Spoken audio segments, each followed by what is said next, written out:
BNP की सरकार बांग्लादेश में बनी है और अब तारिक रहमान प्रधानमंत्री पद की शपथ ग्रहण करेंगे। भारत के प्रधानमंत्री नरेंद्र मोदी को भी शपथ ग्रहण में शामिल होने का न्योता भेजा गया है। लेकिन क्या पीएम मोदी तारिक रहमान के शपथ ग्रहण में शामिल होंगे? ये इसलिए भी अहम हो जाता है क्योंकि भारत और बांग्लादेश के रिश्ते 18 महीने में लगातार नीचे की तरफ गए हैं। ऐसे में बीएनपी की सरकार आने के बाद ये बड़ा सवाल है कि क्या बांग्लादेश भारत के रिश्ते अब सुधार की तरफ जाएंगे।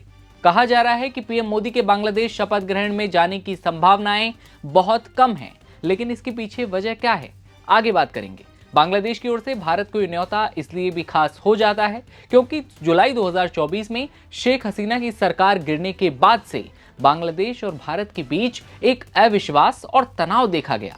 हालांकि बांग्लादेश के चुनाव में बीएनपी की जीत के बाद भारत बांग्लादेश के रिश्तों में जमी बर्फ कुछ हद तक पिघलती दिखी है।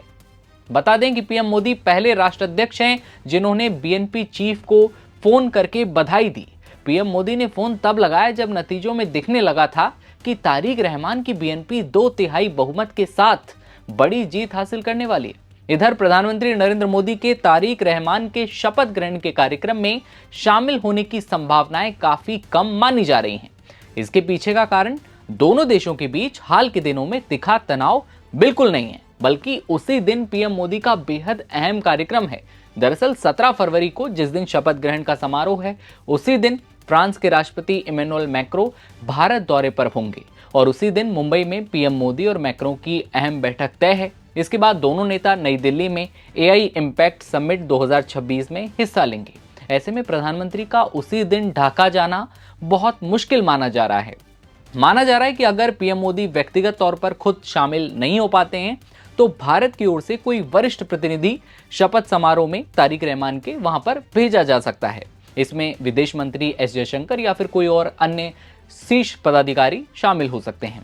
भारत आमतौर पर पड़ोसी देशों के महत्वपूर्ण राजनीतिक और कार्यक्रम जो होते हैं उनमें उच्च स्तरीय प्रतिनिधित्व का सुनिश्चित करता है। भारत और बांग्लादेश के रिश्ते कैसे रहे हैं ये समझने के लिए आपको थोड़ा पीछे चलना होगा। भारत के लिए बीएनपी कोई अनजान पार्टी नहीं है। तारिक रहमान की मां खालिदा जिया के नेतृत्व में 2001 में ढाका में इस्लामी जमात इस्लामी और बीएनपी की सरकार रही। उस दौरान भारत के साथ बांग्लादेश के रिश्ते ठंडे रहे थे। बीएनपी का झुकाव तब वॉशिंगटन, बीजिंग और इस्लामाबाद के साथ रिश्ते में ज्यादा रहा था। बीबीसी की रिपोर्ट ये कहती है कि दिल्ली के लिए बीएनपी सरकार से जुड़ने का सवाल नहीं है। सवाल यह है कि कैसे कट्टरपंथ पर अपनी रेडलाइन को सुनिश्चित रखते हुए चीजों को एक बार फिर से शुरू किया जाए। एनालिस्ट का ये कहना है कि रिश्ते में रिसेट मुमकिन है, लेकिन इसके लिए कंट्रोल और आपसी तालमेल की जरूरत होगी। दिल्ली के institute for defence studies and analysis की स्मृति पटनायक, जिन्होंने बीबीसी से कहा कि हमें बांग्लादेश के पाकिस्तान के साथ रिश्ते पर चिंता की जरूरत नहीं है। एक संप्रभु देश होने के नाते उसे इसका हक है। अजीब बात यह थी कि हसीना के समय में पाकिस्तान से बातचीत रुक गई और झुकाव दिल्ली की तरफ हो गया, लेकिन अब इसके दूसरी तरफ झूलने का खतरा है। हो सकता है कि बांग्लादेश पाकिस्तान के साथ भी अपने रिश्तों को ठीक रखे।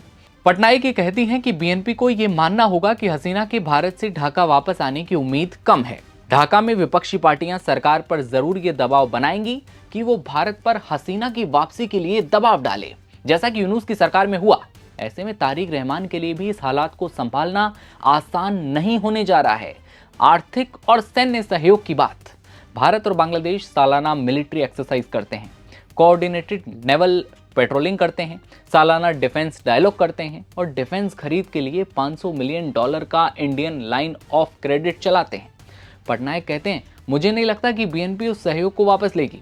दोनों देशों को भूगोल और इकोनॉमिक्स जोड़ते हैं।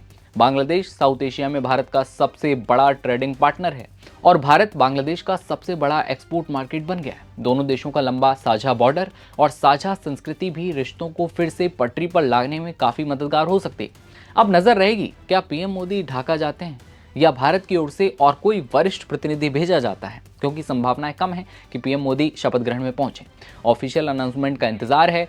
क्या कारण है कि पीएम मोदी की संभावनाएं कम है जाने की, ये हमने आपको बता दिया है, क्योंकि ये सिर्फ एक शपथ ग्रहण समारोह नहीं है, बल्कि दक्षिण एशिया की कूटनीति का अगला अध्याय है जिस पर सबकी नजरें टिकी हुई हैं, पाकिस्तान हो, बांग्लादेश हो या फिर भारत।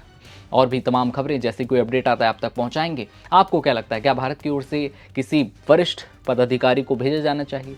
भारत और बांग्लादेश के रिश्ते आने वाले दिनों में कैसे होंगे? कमेंट सेक्शन में अपनी राय जरूर बताइएगा और देखते रहिए आप नवभारत टाइम्स। नमस्कार।